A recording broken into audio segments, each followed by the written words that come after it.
image domains, and they exert an important and ongoing impact throughout our lives. So primary means main, right? So they are important and they are going to impact us as long as we live. But the situational identities are situational dependent, which means that they are not permanent and they change from situation to situation. They both mutually influence one another, though. Can you give example of primary identities and situational identities that you may have? Yes. Example, right?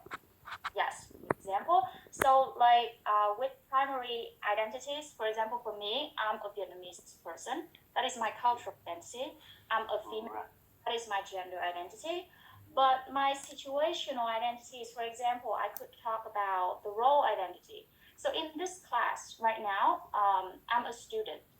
Right. But when I'm at work, I'm a teacher. So right. Okay. it's change. That's right. Situation to situation. For example, now you are a father. Sorry, you are a mother, not a father, right? Yeah. Now you behave as a mother, and you can behave as a daughter, right? Yes. You can behave as a friend. Yes. Okay, it depends. So the situational identities may change, or their context dependent, but primary are more or less okay. Now, may I ask you another question?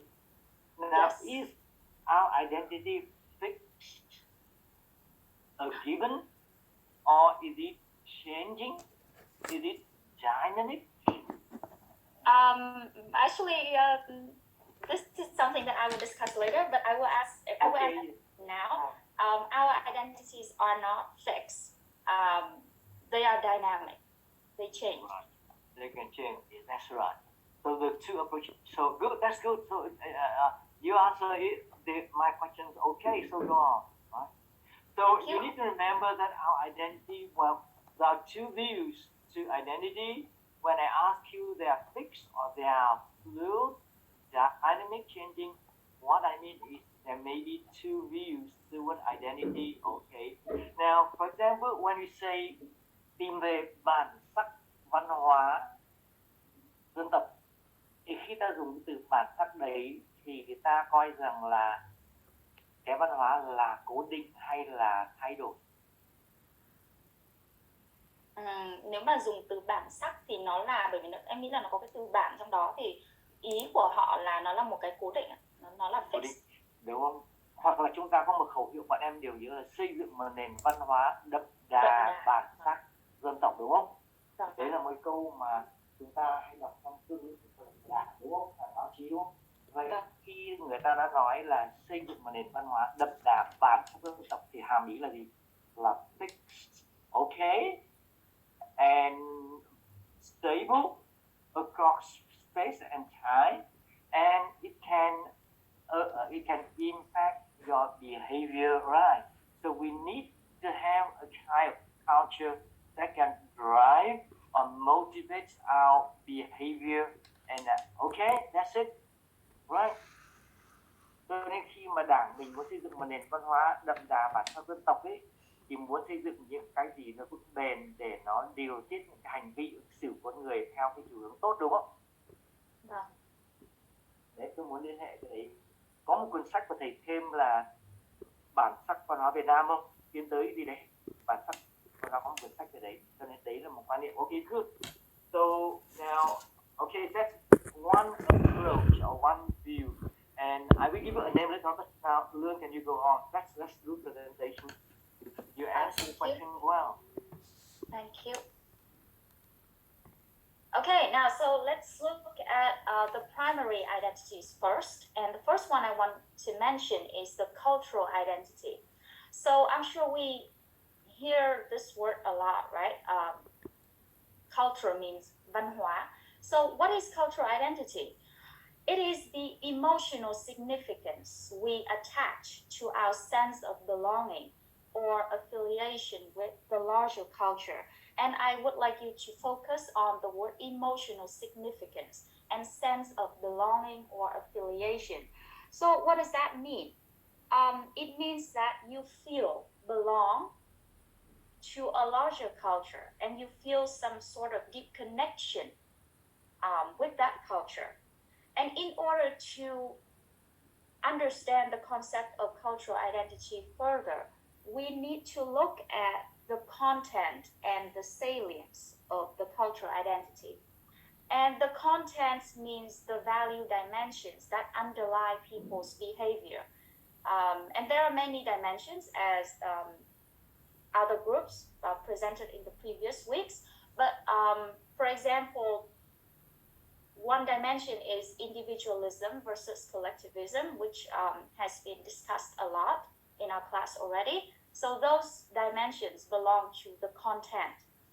And the salience of the cultural identity means the strength of affiliation we have with our larger culture. So if you have a strong association of membership affiliation, it reflects that you have a high cultural identity salience and vice versa. So it depends on how strongly you feel connected to that larger culture of yours, right? May I ask you a question here? Okay, Yes. back to that. Right. So okay. Now, when we use the term larger culture here, what do you have in mind? I think. For example, as you, Lương. Yes. So what do you have in mind when you talk about the larger culture? Okay. So when I hear the term the larger culture, like in my mind, like in my case, I would think of the Vietnamese culture. Exactly. Culture of So the very often, yes. cultural identity refers to national right, or very national right. Okay, that's it. Now, so cultural identity, how do you translate it into Vietnamese?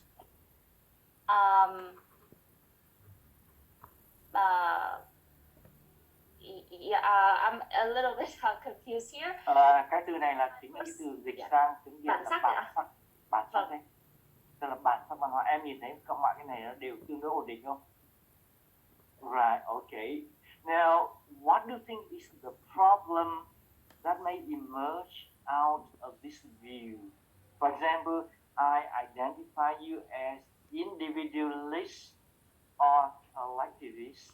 What do you think maybe the negative or dimension to that, to holding this view? Like if you look at it that way, it may be over. Whenever I meet a Vietnamese, I would say the cultural identity of that Vietnamese is he or she is a collectivist. Yes. Okay. Yeah. What is the danger of assigning collectivism to a person like Lương? Like it conflicts with who I am as a person. Right, okay, because you are not always behaving like a collectivist, you agree? Yes. You may, in some situation, behave like an individualist, you agree? Yes. Okay, so if we hold this view, we are likely to trap people, okay? To put people in boxes that they do not belong. You know what I'm talking about. So it is what you call trapping people. So every Vietnamese, if you would say is a collectivist, that is not true. At the individual level or person level, we are a mixture of individualism and collectivism. You agree? Yes. Okay, that's the point I want you to remember. So I want okay. The whole class, you are okay with my questioning? Yes. Okay, that's good. Bọn em nhớ rằng nếu chúng ta cứ theo cái bản sắc cố định đấy thì đôi khi nó nguy hiểm là chúng ta sẽ stereotype và gặp cho mọi người cái đấy. Nhưng Lương chắc gì đã là collectivist. mà cũng có nhiều lúc lại là individualist, đúng không? Tất cả chúng ta đều thế, đúng không? Cho nên như thế này là dẫn đến một cái định kiến, đúng không? Yes. Mà cuối cùng là phải individual level mới là quan trọng, chứ không phải là cái này đâu. Nhưng mà tôi chỉ muốn chia sẻ cái đấy cho suy nghĩ để chúng ta suy nghĩ tiếp. Nhưng cuộc sống là gì, hiện nay người ta vẫn suy nghĩ như vậy, cho nên đấy mới là cái chúng ta được học. Ok. Yes. So so go on. Thank you. All right, so that is the cultural identity, right? But in some cases, the concept of cultural identity is not that simple. As Professor mentioned earlier, the term national identity, right? So is it the same as the cultural identity? Well, they're not the same.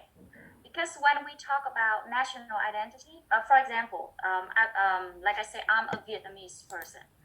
So am I talking about my national identity or my cultural identity? It could be both, but the meaning behind the terms are different. So when I say I'm a Vietnamese person as my national identity, it means that I'm talking about my legal status in relation to a nation. Like I'm a Vietnamese citizen. I have Vietnamese citizenship. But when I talk about my cultural identity, like when I say I'm a Vietnamese person, it means that I'm referring to the sentiment, the feelings of belonging or connection to my larger culture, which is the Vietnamese culture.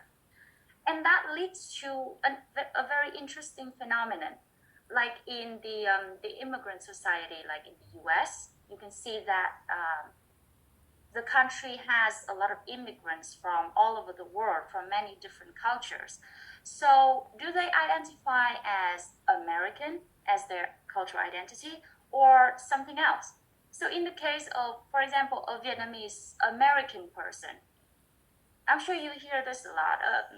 Someone would say that, I'm Vietnamese American. So what does that mean to have a Vietnamese American cultural identity?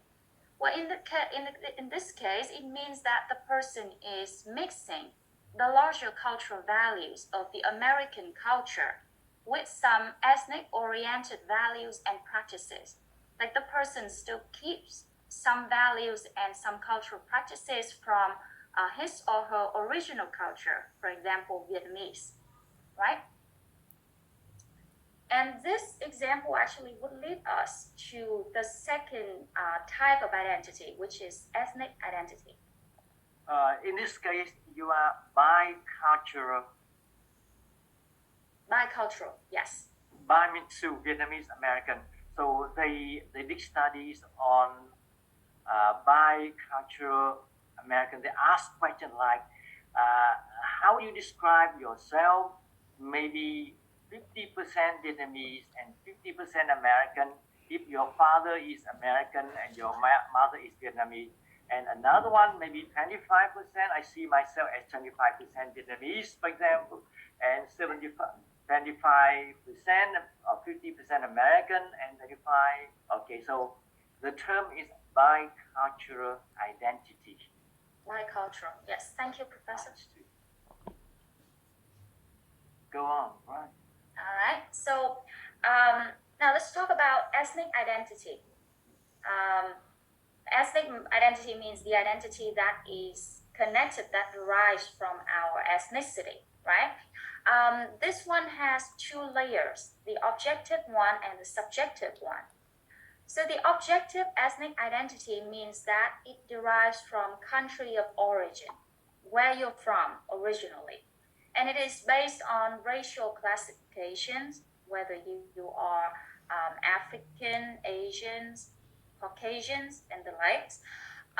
Shared religion. So do you have, are you Christians? Are you Muslims? Are you Buddhists or anything? Or shared language. So those things comprise the objective layer. But the subjective layer deals with the sense of belonging to or identification with an ethnic group over time. And you can see that this layer has some connection with the cultural identity that we discussed earlier. So just because you're originally from Vietnam and now you're living in the US, doesn't mean that you immediately identify yourself as belonging to the Vietnamese ethnicity. But sometimes it means that you have to have a sense of belonging to that ethnicity, or you identify yourself with that ethnicity. And so it has something to do with our feelings, our sentiment. All right? And when you have that ethnic identity, it means that you are united with other people of the same ethnic group by a common history or heritage or descent.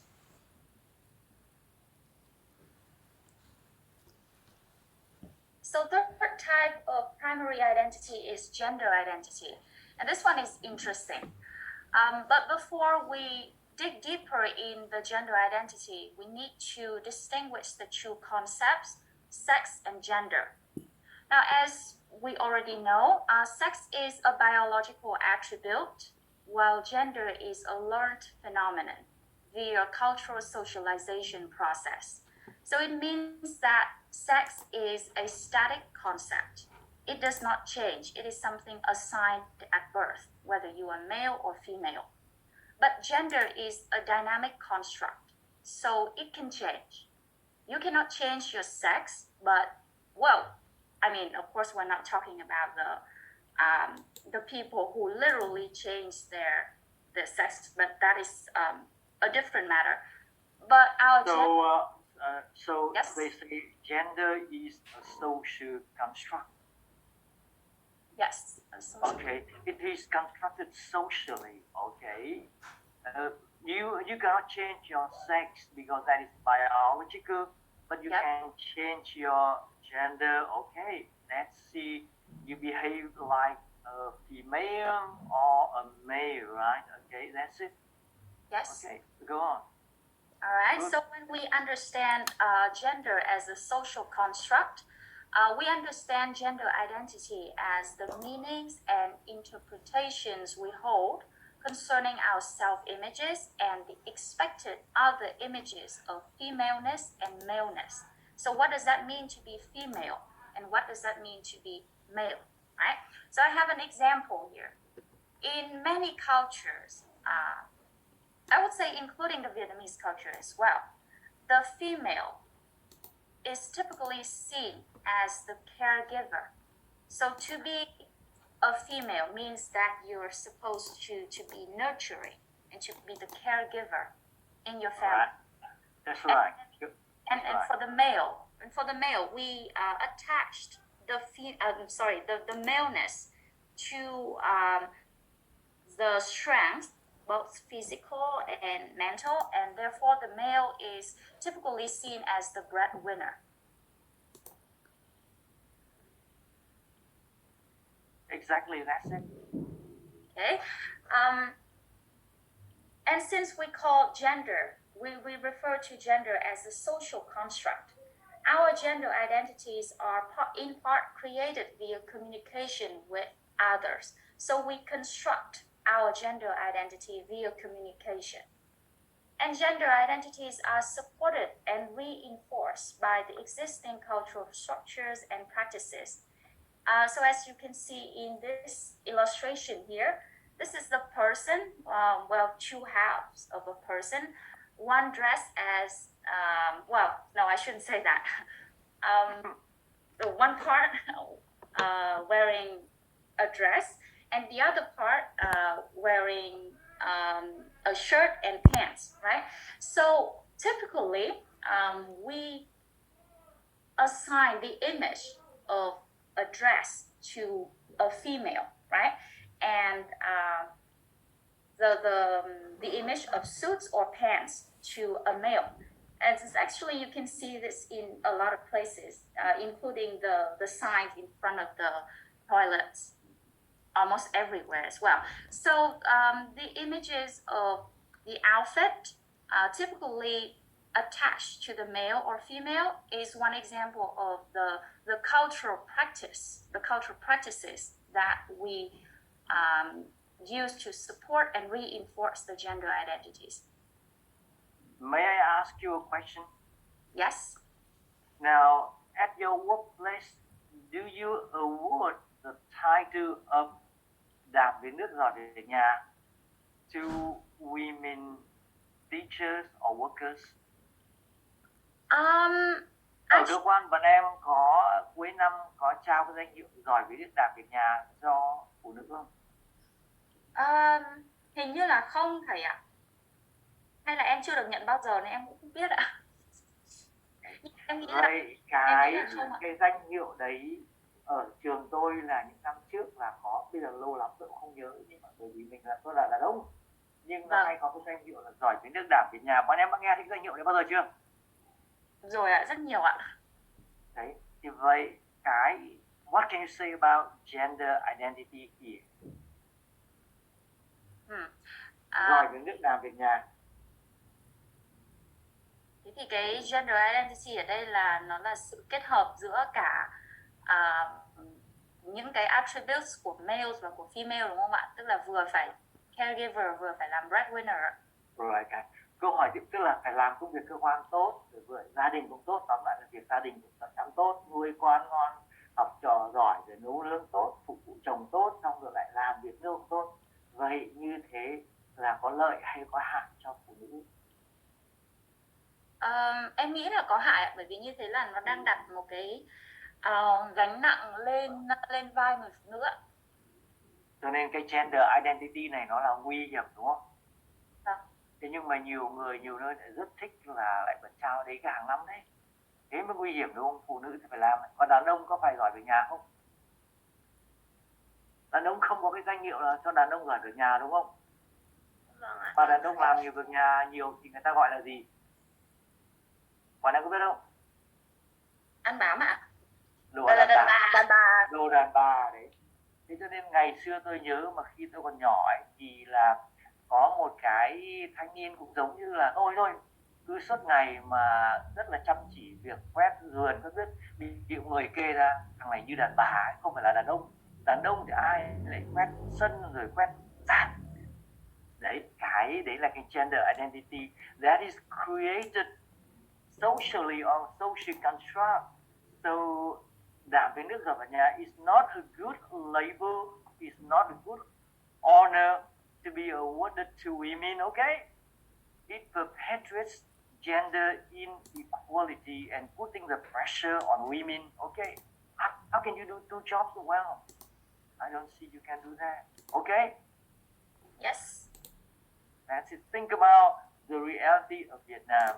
So you have a chance to criticize this honor later on, and you say it is a gender identity. I don't want to be đảm việc nước giỏi về nhà. Okay, as this is your identity, right? You agree? Yeah. Nếu mọi người nào được cái danh hiệu đấy thì không phải là mọi người được cái identity đấy không? Dạ. Thì sao, đúng không? Mà cái identity đấy nói chung là theo nhận định của tôi là nguy hiểm cho phụ nữ, đúng không? Dạ. Okay, that's it. It's not good for women. Go on. All right. So it's interesting that Professor just provided that example because it reminds me of something that I read while doing research for this presentation. So in the book, Ting To Me said that we are not prisoners of our own identities. So exactly, yeah, that's right. We're not confined by that identity, and we we should free ourselves of the identities of our gender. We call it a trap, an identity trap, là một cái bẫy đưa vào đấy, a trap. Or you should not prison yourself, okay? Yes. Prison, you shouldn't put yourself in that kind of prison or imprison yourself. Là cái vòng kiếm khô, đúng không? Là cái bẫy. Đấy là một cái bẫy đấy. Okay. Go on. Alright, so the last type of primary identity is personal identity. And it means that it is the sentiments and information an individual has regarding his or her own self-images.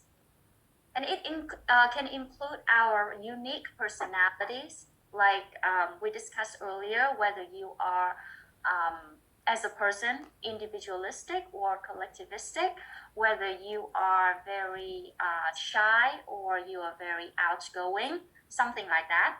Our drives, our goals in life, and our values. So all these things make up our personal identity. But when we talk about personal identity, it is important to distinguish our actual personal identity and our desired personal identity. So the actual personal identity means the unique attributes that an individual exhibits frequently and are also perceived by others. So they are the things that, in simpler terms, they are the qualities that you have. You show it very frequently, and other people also see that in you. So, for example, with me, my actual personal identity could be talkativeness because I talk a lot, and other people also see that I talk a lot as well. Or it could be decisiveness or indecisiveness, etc. But our preferred attributes are the things that we consider to be an asset in interactions. An asset means that valuable. And if you have it, if people see that you have it, they may value you more. They respect you more. Okay, so those are those are the four primary identities. And now we'll move on to the situational identities, the ones that are context dependent and changes from situation to situation. The first one is role identity. Now, what is role? You've heard of this word before, right? So role is a set of expected behaviors and values associated with them that a culture or ethnic group defines as proper or acceptable. And don't worry, I have an example to explain all these things later. And when we talk about roles, we should also talk about norms. The norms are what should or should not happen in an interactive situation. Or in other words, they are the expectations of how things should be accomplished, should be done in a cultural community. And underlying the reinforcement and interpretation of situational norms and roles are the cultural, the ethnic, and gender-related values. Or in other words, the three primary identities that we discussed earlier help to construct the role identity here. So I have an example here. Most of us here are teachers, right? And I assume that all of us work with mostly Vietnamese students. So you all are very familiar with the typical Vietnamese classroom. So when we talk about role identity, let's discuss the roles of the teacher and student in collectivistics versus the individualistic cultures. And in this case, let's just say Vietnamese and American cultures. And in order to understand that, first, we need to look at the norms of a classroom.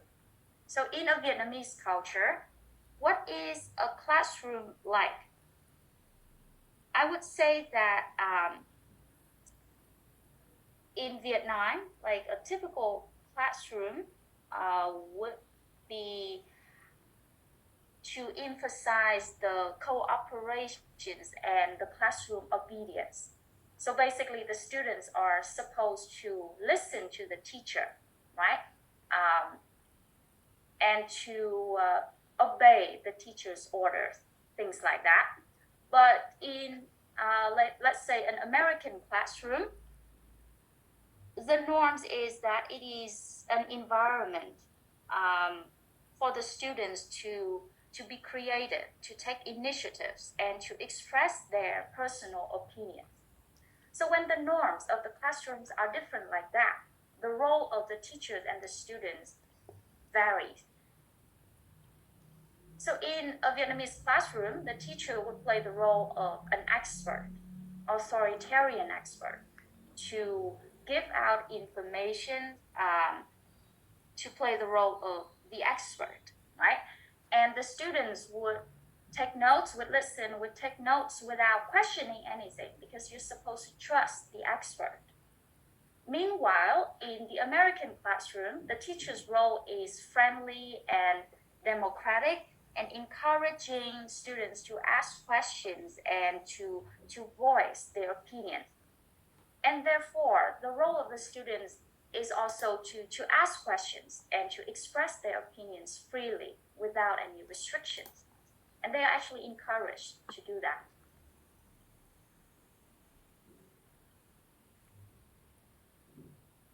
All right, so what about relational identity, the second type of situational identity? It deals with relations, right? There are two types of relations here. I'll try to simplify the concept in this slide only.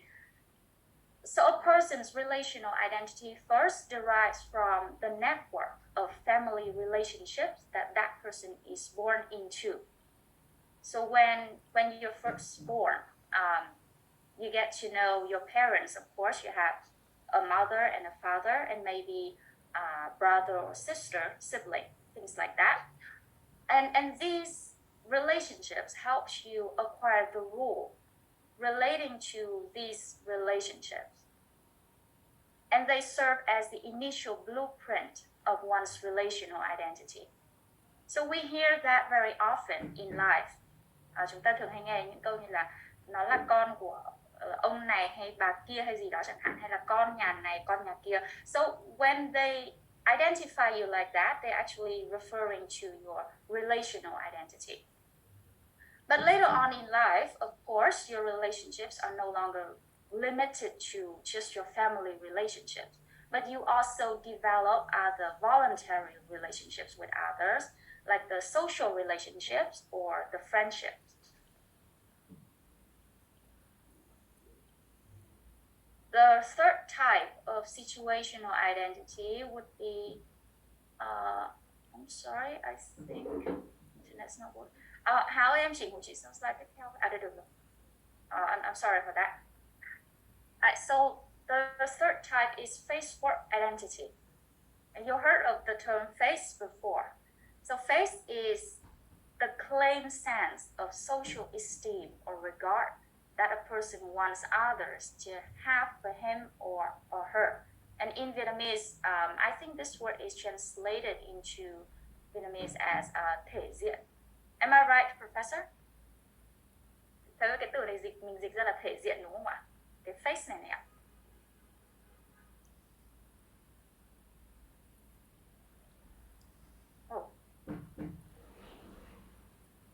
Mọi người có nghe thấy mình nói gì không? Có chị. You hear? Okay, so translating into thể diện is okay.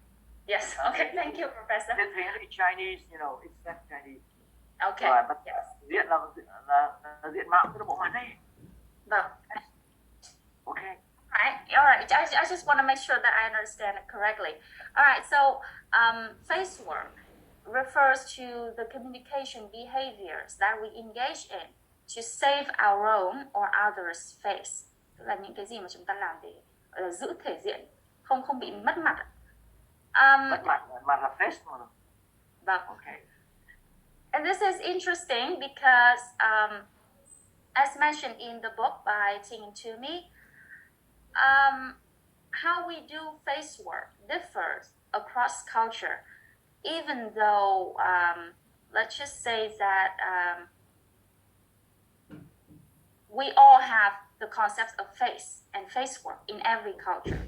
The two concepts are universal. But what constitutes the proper way to show respect and consideration for face varies. So they are not the same in every culture. The fourth type of situational identity is the symbolic interaction identity.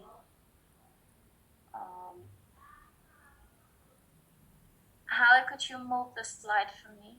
Oh, okay, finally it works. All right. The symbolic interaction identity refers to the verbal and non-verbal communication process through which we acquire our reflective self-images and the associated values of our identities. And this one is quite interesting because it involves all the identity domains. Through the symbolic interaction, all identity domains are implicitly or explicitly expressed. In symbolic interaction with each other, individuals use certain preferred styles of linguistics and non-verbal codes in relating with others. And I'll take one example. It's given in the book. So in Canada, there's a province called Quebec with the city Montreal, and it is a bilingual community basically because there are people speaking French and people speaking English there, but it's mostly French. So the people speaking the Francophones community, the community of people speaking French in Montreal, prefer to use French to converse, to communicate with each other. And while the Anglophones, the English-speaking community there, prefer to use English in their interactions. And when they communicate, they use different languages to communicate like that. It is one example of the symbolic interaction, and it forms their symbolic interaction identity. Okay, and so far I have presented all the 8 types of identities, including the 4 primary identities and the 4 situational identities. And now